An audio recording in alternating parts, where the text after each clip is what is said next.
नमस्कार, मैं हूं आपके साथ शुभांगी सिंह मिश्रा और आज का हमारा मुद्दा है कांग्रेस में भूपेश ही शेष, बीजेपी का सियासी संदेश। दरअसल छत्तीसगढ़ कांग्रेस में क्या सब कुछ एक चेहरे के इर्द गिर्द सिमटता जा रहा है? क्या सत्ता जाने के बाद भी पार्टी की राजनीति का पावर सेंटर नहीं बदला? क्या बीजेपी इसी बहाने कांग्रेस पर बड़ा सियासी हमला बोल रही है? ऐसा हम इसलिए कह रहे हैं क्योंकि संगठन की हलचल हो या नेताओं की मुलाकात हो या फिर दिल्ली तक की रणनीति हो, चर्चा के केंद्र में एक नाम सबसे ज्यादा दिखाई दे रहा है और वो नाम है भूपेश बघेल। बीजेपी अब तंज कस रही है कि कांग्रेस में भूपेश ही शेष है, तो वहीं कांग्रेस कह रही है कि बीजेपी खुद डर और बेचैनी में है। आज उसी पर करेंगे चर्चा, लेकिन उससे पहले देखिए ये स्पेशल रिपोर्ट। छत्तीसगढ़ कांग्रेस में इन दिनों सियासी हलचलें तेज हैं। संगठन में बदलाव की चर्चा है और नेताओं की सक्रियता भी बढ़ी है। दिल्ली तक बैठकों का दौर भी चल रहा है, लेकिन इन सबके बीच अगर कोई चेहरा सबसे ज्यादा नजर आ रहा है तो वो है भूपेश बघेल। पिछले लंबे वक्त से वरिष्ठ नेताओं की मुलाकातें हो या संगठनात्मक रणनीति, भूपेश बघेल लगातार चर्चा के केंद्र में बने हुए हैं। सत्ता जाने के बाद भी कांग्रेस का सियासी गुरुत्वाकर्षण जैसे उसी धुरी पर टिका हुआ दिखाई दे रहा है। यही तस्वीर अब बीजेपी को हमला बोलने का मौका दे रही है। बीजेपी का आरोप है कि कांग्रेस में किसी दूसरे नेता को उभरने नहीं दिया जा रहा। बीजेपी तो यहाँ तक आरोप लगा रही है कि भूपेश ने सभी को खत्म कर दिया है। कैबिनेट मंत्री केदार कश्यप ने कहा कि अगर कांग्रेस की असली स्थिति जाननी है तो बेहतर जवाब नेता प्रतिपक्ष चरणदास महंत दे सकते हैं। भूपेश बघेल जी किसी को उठने नहीं दे रहे। भूपेश बघेल जी तो सबको खत्म कर दिया और ये तो अच्छे तरीके से आदरणीय चरणदास महंत जी बता पाएंगे। बीजेपी के इस हमले के पीछे सिर्फ तंज नहीं बल्कि एक सियासी संदेश भी दिखाई दे रहा है। संदेश ये कि कांग्रेस अब भी नेतृत्व के सवाल से बाहर नहीं निकल पाई है। बीजेपी लगातार ये नैरेटिव सेट करने में जुटी है कि कांग्रेस में सामूहिक नेतृत्व नहीं है और वहीं कांग्रेस ने इन आरोपों को सिरे से खारिज कर दिया है। कांग्रेस का कहना है कि बीजेपी खुद इस इंतजार में रहती है कि पार्टी में अंदरूनी टकराव शुरू हो और उसे राजनीतिक फायदा मिले। पूर्व प्रदेश अध्यक्ष धनेंद्र साहू ने पलटवार करते हुए बीजेपी को अपने घर में झांकने की नसीहत दी। कांग्रेस का दावा है कि संगठन मजबूत हो रहा है और अनुभवी नेताओं की सक्रियता को गलत तरीके से पेश किया जा रहा है।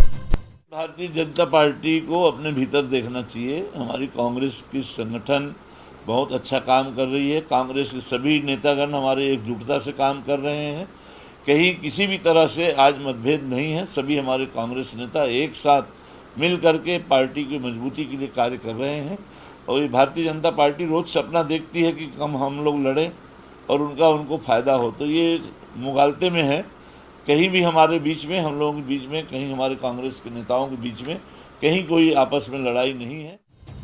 छत्तीसगढ़ की रणनीति में फिलहाल एक सवाल फिर चर्चा में है। क्या कांग्रेस में भूपेश ही शेष है? बीजेपी इसी सवाल को सियासी हथियार बनाकर कांग्रेस पर हमला बोल रही है, तो कांग्रेस इसे अनुभवी नेतृत्व और मजबूत संगठन का हिस्सा बता रही है। लेकिन तस्वीर फिलहाल यही कहती दिख रही है कि सत्ता से बाहर होने के बाद भी छत्तीसगढ़ कांग्रेस की राजनीति का सबसे बड़ा केंद्र अभी भी भूपेश बघेल ही है। अब देखना होगा कि कांग्रेस इस नैरेटिव को तोड़ पाती है या बीजेपी का ये सियासी संदेश आने वाले दिनों में और बड़ा मुद्दा बनेगा। शिखर देवांगन, बंसल न्यूज, रायपुर। तो भले ही कांग्रेस कोशिश कर रही है एक मैसेज देने का कि ऑल इज वेल, चाहे संगठन के परिदृश्य से हो या नेतृत्व को लेकर, लेकिन बीजेपी लगातार इस तरह के सवाल उठाकर या इस तरह की बयानबाजी करके क्या मनोवैज्ञानिक दबाव बनाने जा रही है कांग्रेस पर? ये सवाल खड़े होते हैं और कुछ बंसल न्यूज के भी सुलगते सवाल हैं, जिनमें पहला सवाल तो यही है कि क्या छत्तीसगढ़ कांग्रेस में अभी भी भूपेश बघेल ही सबसे बड़ा चेहरा है? क्या पावर सेंटर सिर्फ भूपेश बघेल ही है और क्या भूपेश ही शेष है? नैरेटिव कांग्रेस की अंदरूनी सियासत पर असर डालेगा? और सवाल तो यह भी है कि क्या भूपेश पर निशाना साधकर, वही जो मैंने बात कही, बीजेपी कांग्रेस पर मनोवैज्ञानिक दबाव बना रही है? आज इन्हीं सवालों के इर्द गिर्द रहेगी हमारी चर्चा। उससे पहले मिलिए हमारे आज के मेहमानों से। बीजेपी के प्रदेश प्रवक्ता तौकीर रजा जी हमारे साथ जुड़ रहे हैं। तौकीर जी, स्वागत करती हूं आपका। कांग्रेस के प्रदेश प्रवक्ता सुरेंद्र वर्मा जी हमारे साथ जुड़ रहे हैं। सुरेंद्र जी, स्वागत है आपका। और वरिष्ठ पत्रकार के शर्मा जी हमारे साथ जुड़ रहे हैं। शर्मा जी, आपका भी स्वागत है। Sharma ji, all is well का नारा, कांग्रेस लगातार आगे बढ़ रही है इस नारे के साथ कि सब कुछ ठीक है। छोटी मोटी जो खिटपिट हो रही है वो हमारे परिवार का अंदरूनी मामला है। पहले टीएस सिंहदेव को लेकर बयानबाजी हुई, उस पर भी हमने देखा खूब जमकर सियासत हुई। वो मुद्दा थमा भी नहीं था कि अब संगठन के बाद चेहरे को लेकर सियासत शुरू हो गई, जिसमें फिर वही कि भूपेश बघेल के अलावा छत्तीसगढ़ कांग्रेस के पास अब कुछ नहीं है। देखिए शुभांगी जी, भूपेश बघेल सेंटर में है, इसमें कोई दो राय नहीं है। लेकिन ये कहना कि अन्य नेता किनारे हैं, ये कांग्रेस के भीतर की राजनीति को कितने ढंग से प्रभावित कर रहा है। चाहे टीएस सिंहदेव का बयान हो, भूपेश बघेल झीरम कांड के बाद, नंद कुमार पटेल के शहीद होने के बाद कह सकते हैं जो मोर्चा संभाला, तो 3 बार की भाजपा सरकार को उखाड़ फेंकने में उसके योगदान को देखिए, संघर्ष को देखिए, जेल तक जाना पड़ा। उसके बाद फिर जो 5 साल की सरकार है, तो भाजपा पूरी तरह आज भी वो 5 साल के पर ही आक्रमण करती है। अपने कई बार आप भी सवाल करते हैं कि आप अपने कार्यकाल के बारे में बताइए, तो वो 5 साल में चले जाते हैं भूपेश बघेल के। इससे पहले भूपेश बघेल के पहले भाजपा के टारगेट में अजीत जोगी रहते थे। पूरे 15 साल में कहीं न कहीं अजीत जोगी जब तक थे तब तक उनके ऊपर हमला होता रहा। अब भूपेश बघेल को लेकर एक बात आ रही है कि वो अमित शाह से मुलाकात की बात आती है, फिर छापा की बात आती है, ये भी चला। अब क्या भूपेश बघेल जब तक सक्रिय रहेंगे तब तक भाजपा को नुकसान हो रहा है क्या? ये भाजपा की ओर से जो बनाया सेंट्रलाइज क्यों, विपक्ष किसको सेंटर में मान रहे हैं? मतलब जिस तरह से केदार कश्यप जैसे वरिष्ठ मंत्री का बयान आ रहा है, इसका मतलब सेंटर में भूपेश बघेल है। और कहीं ना कहीं आप बातचीत में भी देखेंगे तो भाजपा के प्रवक्ता या नेता जो है टीएस सिंहदेव को लेकर कहीं ना कहीं साफ कार्नर लेके चलते हैं। दीपक बैस को बनाने में भी कह सकते हैं कि भूपेश बघेल का योगदान था, क्योंकि मोहन मरकाम को जब मंत्री बनाए तो दीपक बैस को लाने वाले भूपेश बघेल। भूपेश बघेल अब राष्ट्रीय महासचिव है, तो निश्चित रूप से प्रदेश के नेता को लिए तो वही सबसे बड़े नेता है। और आज भी सेंट्रल में, आज भी प्रदर्शन करने जा रहे हैं। हर तरह के बयान में आक्रामकता उनकी आपको दिखाई देगी। तो ये भूपेश बघेल केंद्रित राजनीति छत्तीसगढ़ में कह सकते हैं, तो इसमें कोई दो राय नहीं है। बिल्कुल शर्मा जी, सही कहा आपने। और सवाल अब यहीं से मेरा सुरेंद्र जी से है। सुरेंद्र जी, ये बात तो सही कही है के शर्मा जी ने भी कि अगर केंद्रीय स्तर पर भी कोई बयान आता है छत्तीसगढ़ में कांग्रेस पर, तो बयान भूपेश बघेल पर ही आता है। और राज्य स्तर पर जो राजनीति चलती है उसमें भी सेंटर में वही रहते हैं।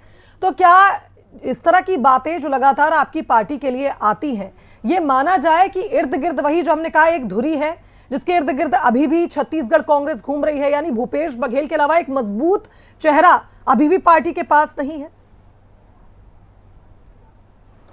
शुभांगी जी, ये जो पावर सेंटर का कॉन्सेप्ट है वो भारतीय जनता पार्टी का है। कांग्रेस में सामूहिक नेतृत्व चलता है, एकजुटता चलती है।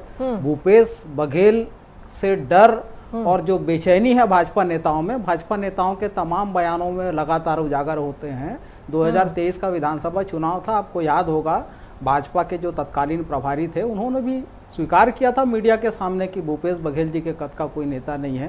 15 साल रमन सिंह की सरकार रही भारतीय जनता पार्टी की, उस समय भाजपा के किसी नेता का राजनीतिक वजूद उनके आसपास भी था क्या? तो भाजपा में वर्तमान दौर में हम दो और हमारे दो की सरकार है। सत्ता और संगठन में जिस तरह से इनका कब्जा है, तो पावर सेंटर तो भाजपा में है, कांग्रेस में तो सामूहिक नेतृत्व है। स्वाभाविक तौर पर पूर्व मुख्यमंत्री भूपेश बघेल जी लोकप्रिय मुख्यमंत्री रहे, पूरे प्रदेश में उनके समर्थक हैं और जहां वो जाते हैं तो हुजूम लग जाता है। स्वाभाविक उनके प्रति आकर्षण है और लगातार उनको जो जवाबदारियां मिलती रही है, अभी तो राष्ट्रीय स्तर पर महामंत्री हैं, वो पंजाब के प्रभारी हैं। ठीक है, तो उनकी सक्रियता से भारतीय जनता पार्टी डरी हुई है।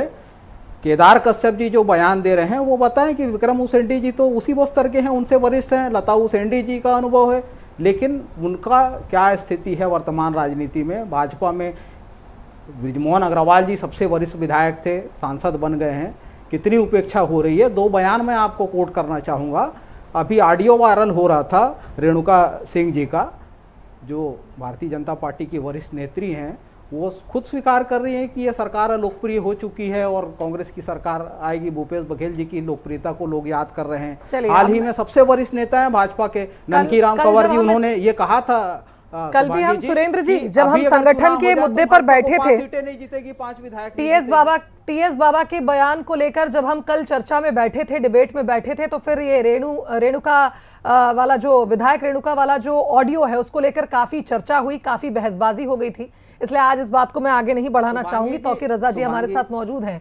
तौकीर जी, मेरा सवाल अब यही है कि जिस तरह से पहले टीएस बाबा के बयान को लेकर उस पर बीजेपी का एक ऐसा स्टैंड आया कि सिंपथी कार्ड खेला गया, जैसा कि कांग्रेस बोल रही है कि फालतू की सिंपथी दिखाई गई है, ऐसा कुछ नहीं है। टीएस बाबा के हम सभी सम्मान में हमेशा खड़े रहे हैं, उन्हें महाराज कहकर बुलाते हैं।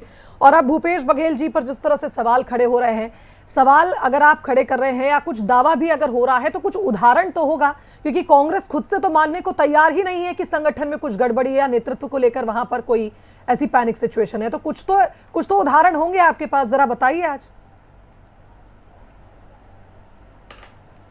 देखिए, ऐसा है कि उदाहरण तो बहुत सारे हैं। बोलते हैं ना कि आप इस दौर में किसी से वफा ढूंढ रहे हैं, दवा किसी में जहर ढूंढ रहे हैं, वो स्थिति है साहब। और सिर्फ इनके पास आप एक चेहरा बचा, नेतृत्वहीन हो चुकी है कांग्रेस छत्तीसगढ़ में।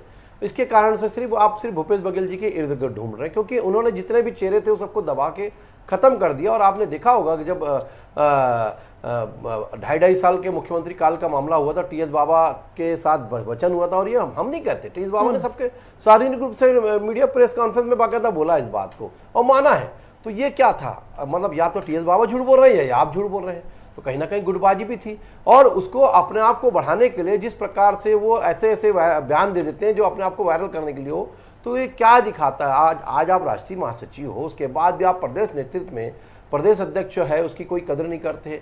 टीएस बाबा जैसे पूर्व जो मंत्री रहे उनकी कोई कदर नहीं करते। तो ये उनकी गुटबाजी आपस में दिखती है, झलकती है। और उसके साथ साथ ये दिखता है कि नेतृत्वहीन हो चुकी है कांग्रेस पार्टी छत्तीसगढ़ में। और उसका नतीजा ये बोलते हैं कि भूपेश बघेल के आसपास कोई चेहरा नहीं टिकता। साहब, ऐसा है कि बिना चेहरे के हम लड़े थे आपके छत्तीसगढ़ में। अभी भूपेश बघेल आप एक तरफ थे और हम थे। आज आप देखिए कि हमने पुनः यहाँ सरकार बनाई। आपके अगर भूपेश बघेल इतने अच्छा चेहरा थे तो लोकसभा में पूर्व मुख्यमंत्री होने के बाद भी राजनांदगांव लोकसभा में बुरी तरह हारे थे, और वहीं पर उनके जो कार्यकर्ताओं ने मंच में उनके खिलाफ बयानबाजी की थी।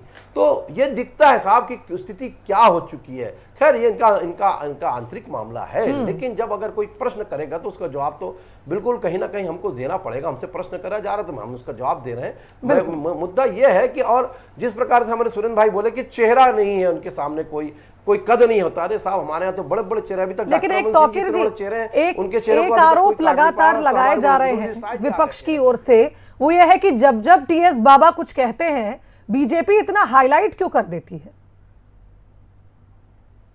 ये लगातार बातें हो रही हैं बीजेपी के लिए। टीएस बाबा का नहीं, टीएस बाबा जी जब बोलते हैं तो अपने आप में मामला जो है मुद्दा बन जाता है और वो हाईलाइट होता है। तो हमसे प्रश्न किया जाता है, हम तो उसका उत्तर तो देंगे ना। तो वो तो इनको उत्तर देना चाहिए, इनके पास तो जवाब ही नहीं है। भूपेश बघेल जी ने क्या बोला, अभी आप उन्हीं का बयान सुन लीजिए। भाई, जवाब देना था, उन्होंने क्या बोला, मैं टीएस बाबा के बयान पे कोई जवाब नहीं दूंगा। वो खुद ही सरेंडर कर दिए। तो क्यों सरेंडर कर दिए, वो तो सब जानते हैं, और आप भी समझती हैं इस बात को। तो जनता जान रही, जनता समझ रही है, इससे कोई फर्क नहीं पड़ता। कार्य दिखता है साहब, हम काम कर रहे हैं और हम काम करके दिखाना चाह रहे हैं। और आप क्या कर रहे हैं वो देखिए, आपसी गुटबाजी में ही उलझे पड़े हैं। तो आने वाला समय, हम तो चुनाव मोड में आ चुके हैं और हमने तैयारियां शुरू कर दी है, और अभी तो आपका गुटबाजियां खत्म नहीं हो रही है। तो ठीक है, कोई बात नहीं, करते रहिए, लड़ते रहिए, और ये तो दुनिया मजा लेते रहती है और उसके लिए बैठी हुई है। चलिए, यानी कुल मिलाकर ये कहा जाए कि तौकीर रजा जी, आप इस बात को मान रहे हैं कि लीडरशिप क्राइसिस है इस वक्त कांग्रेस में, संगठन में सब कुछ इसलिए ठीक नहीं हो पा रहा क्योंकि खींचतान है, ऐसा आप मानते हैं। सुरेंद्र जी क्या कहेंगे इस पर, फिर मैं के शर्मा जी के पास जाऊंगी। शुभांगी जी, असल मुद्दों से ध्यान भटकाने के लिए भारतीय जनता पार्टी के नेता इसी तरह से आरोप लगाते हैं। भारतीय जनता पार्टी की 15 साल सरकार थी, रमन सिंह के समय एक सुपर सीएम हुआ करते थे अमन सिंह।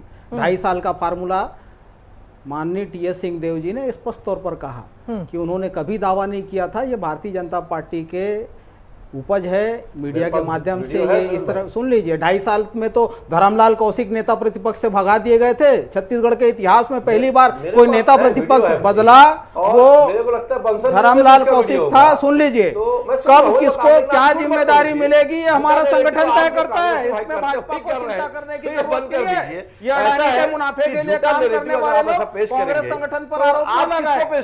सुन लीजिए, तौकीर जी अपने समय में बोलिएगा, अपने समय में बोलिएगा। देखिए डॉक्टर क्या कहे ना भूपेश बघेल जी का बयान डॉक्टर वांगी जी ऐसे बात नहीं होगी। चलिए ठीक है, तौकीर जी, सुरेंद्र जी, सभी चैनलों पे लेके अभी इसी बात को यहीं पर खत्म करते हुए, तौकीर जी, मैं इस बात को अभी फिलहाल यहीं पर इसको यहीं पे होल्ड कर रही हूँ।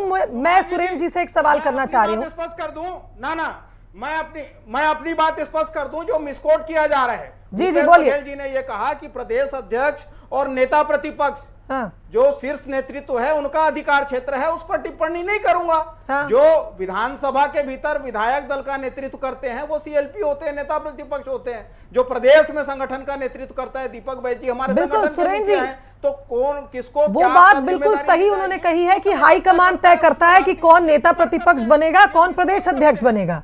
वो बयान हम भी जानते हैं। भूपेश बघेल ने यह नहीं कहा। सुरेंद्र जी, मेरी बात तो सुनिए, उन्होंने नहीं कहा, लेकिन फिर बात यहां पर इसलिए भी उठ गई क्योंकि दीपक बैज जी ने कह दिया कि टीएस बाबा को दिल्ली जाकर अब आगे बढ़ना चाहिए, वहां काम करना चाहिए, प्रदेश स्तर पर युवाओं को आगे बढ़ाना चाहिए। इसी बात पर उफ हो गया। शुभांगी जी, आप सवाल पूछ रही हैं, जवाब तो ले लीजिए। हाँ, तो मैं सवाल पूरा करूंगी तब तो आप जवाब देंगे ना। अध्यक्ष जी से हाँ जी, आप बोलिए। आप तो जवाब लेना ही नहीं चाहती। नहीं, बिल्कुल मैं चुप हो गई। अब आप फिर इस पे बहस करने लगेंगे मुझसे। आप बोलिए ना, मैं बिल्कुल आप ही से सवाल कर रही हूँ इसीलिए।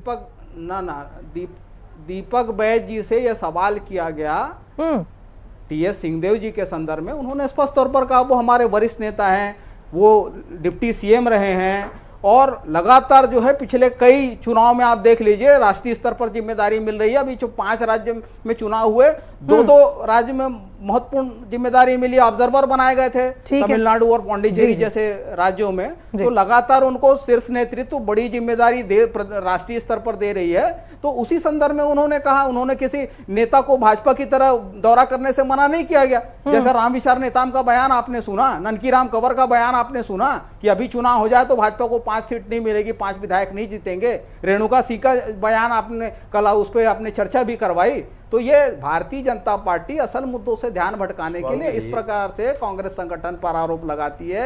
ये कुतर करते हैं, हमारे नेताओं के बयानों को मिसकोट करते हैं। तो ये अपनी अक्षमता छुपाने के, इनको तो ट्रिपल इंजन सरकार का दावा करते हैं, ये बताना चाहिए। आप जवाब दे रहे हैं, आप मेरे सवाल का भी जवाब दे दीजिए। मैंने दीपक बैज जी वाली बात जो कही है उस पर आप क्या कहेंगे? इसलिए तो मौका मिल जाता है फिर बीजेपी को घेरने का। मैंने कहा ना, दीपक बैज जी से जो टारगेटेड सवाल पूछा गया उसका उन्होंने जवाब दिया कि माननीय टीएस सिंहदेव जी वरिष्ठ नेता हैं, बड़ी जिम्मेदारियां उनको राष्ट्रीय स्तर पर मिल रही है। उसी के संदर्भ में कहा, उन्होंने तो कोट किया ना कि उनको लगातार जो है दूसरे राज्यों में जो चुनावी राज्य है वहां लगातार उनको जिम्मेदारियां मिल रही है।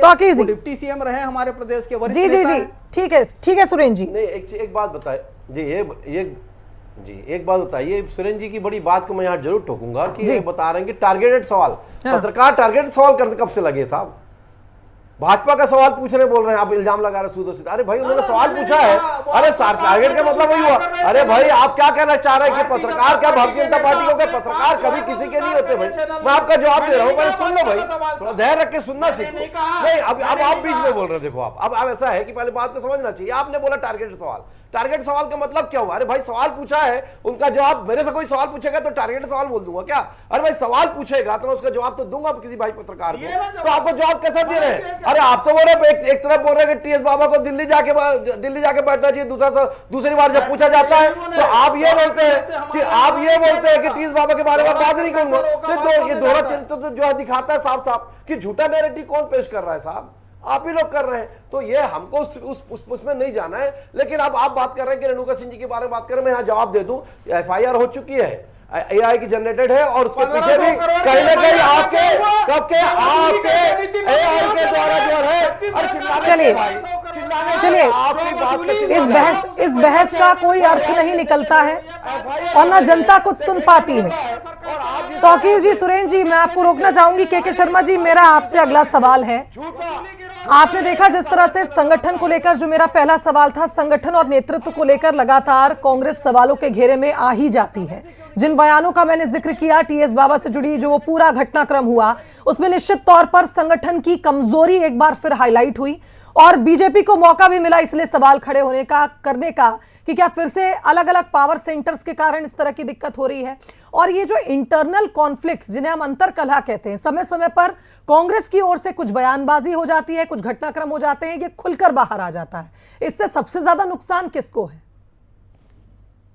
नहीं, निश्चित रूप से पार्टी को ही नुकसान होगा। वरिष्ठ नेताओं के बीच यदि इस तरह से बयानबाजी होता है तो दिल्ली में जाने की बात दीपक बैज भी जान रहे हैं और हर कोई जो राजनीतिक समझता वो जानता है कि हाईकमान तय करता है। तो उसके लिए इस तरह से बयान को लेकर टीएस सिंहदेव ने जिस गंभीरता से उसका जवाब दिया उसको भी देख लीजिए। और अभी जो भूपेश बघेल को लेकर जो बात हो रही है उसमें देखिए सेंट्रलाइज राजनीति, कोई चेहरा जब लंबे समय तक रह जाता है, एक समय देखिए 15 साल तक रमन सिंह का चला, रमन सिंह के नाम पे भी चुनाव हुआ, लेकिन रमन सिंह के चुनाव हारने के बाद भाजपा ने मोदी का चेहरा लेके आया, मोदी की गारंटी, उनकी लोकप्रियता, विश्वसनीयता को दांव पे लगाया कह सकते हैं छत्तीसगढ़ में, जिसका लाभ भाजपा को मिला। तो सेंट्रलाइज जब हो जाता है, भूपेश बघेल अभी भी सेंट्रल में है, जिस तरह से मुख्यमंत्री रहे हैं और राष्ट्रीय पदाधिकारी है, तो यहाँ पे दीपक बैज उनके बनाए हुए अध्यक्ष कह सकते हैं, उनके साथ वाले हैं। मोहन मरकाम अध्यक्ष थे तो कहीं कहीं उनको मंत्री बना के उधर ले जाया गया, मंत्रिमंडल में शामिल किया गया। टीएस सिंहदेव या तमाम नेताओं के बीच जो सामंजस्य की बात है वो दीपक बैज का काम है। सबसे कैसे काम लेना, नहीं हो रहा है तो हाईकमान तय करेगी किस तरह से कौन काम करेगा, संयुक्त की जो बात कही जा रही है। लेकिन फिलहाल आप ये मान के चलिए कि भूपेश बघेल को किनारे ना तो भाजपा कर पा रही है न ही कांग्रेस कर पा रही है, और दोनों के बीच में से भूपेश बघेल सेंट्रलाइज है। और ये सबको खत्म कर रहे हैं भूपेश बघेल। इस तरह की बयानबाजी से क्या क्या हम समझे, इसके पीछे कोई ग्राउंड पॉलिटिक्स है या सिर्फ एक संदेश देने का, एक नैरेटिव सेट करने का ये प्रयास है कि वो सबको खत्म कर रहे हैं, पार्टी के अंदर गड़बड़ी मच रही है? भाजपा की ओर से यदि ये बयान आ रहा है तो अंतरकलों को बढ़ाने की बात है कि टीएस सिंहदेव भी एग्रेसिव हो जाए और अन्य नेता भी, जैसे धनेन्द्र साहू उसको कहीं न कहीं वरिष्ठता के नाते पूर्व में अध्यक्ष रहे, तो ये बोल रहे हैं कि भैया हम सब एक हैं। ये भाजपा मतलब विवाद पैदा कर रही है। तो कम कुल मिलाकर के नेतृत्व को लेकर जो बात हो रही है, भूपेश बघेल के बिना क्या आगामी मुख्यमंत्री तय हो पाएगा? क्या कांग्रेस की ओर से भी चेहरा आता है तो चेहरा तो जो है वो तो हटा नहीं सकते, उसकी लोकप्रियता है, विश्वसनीयता है, कार्यकर्ताओं में पकड़ की जो बात आती है उसको लेके। चाहे मोदी के चेहरे की बात करें, भूपेश की बात, 2023 चुनाव में भूपेश के सामने मोदी का चेहरा है, मोदी वर्सेस भूपेश हो गया था चुनाव, अंततः देखिए चुनावी घोषणा पत्र के पास। तो ऐसी स्थिति में छत्तीसगढ़ में कांग्रेस जो एकजुट होकर करे, कांग्रेस को घबराना की भूपेश का नाम ले रहे हैं तो उसमें क्या दिक्कत क्या है इनको? राष्ट्रीय महासचिव छत्तीसगढ़ में किसी को कोई पद देना, क्या प्रदेश अध्यक्ष भी बनेगा तो भूपेश की सहमति के बिना बन जाएगा क्या? इस तरह के तमाम प्रकार के सवाल है राजनीति में, जिसको लेकर के कांग्रेस को इरिटेट नहीं होना चाहिए और अपनी संगठन क्षमता और आगामी चुनाव के जो उनकी रणनीति है उसके अनुरूप सत्ता प्राप्ति का प्रयास करना।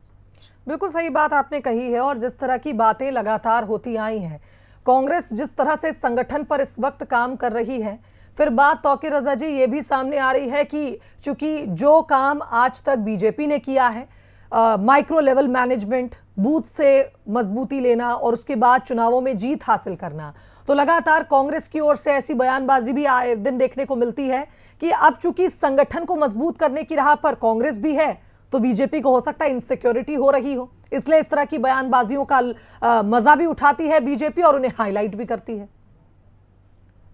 आप ही की राह पर चल दी है?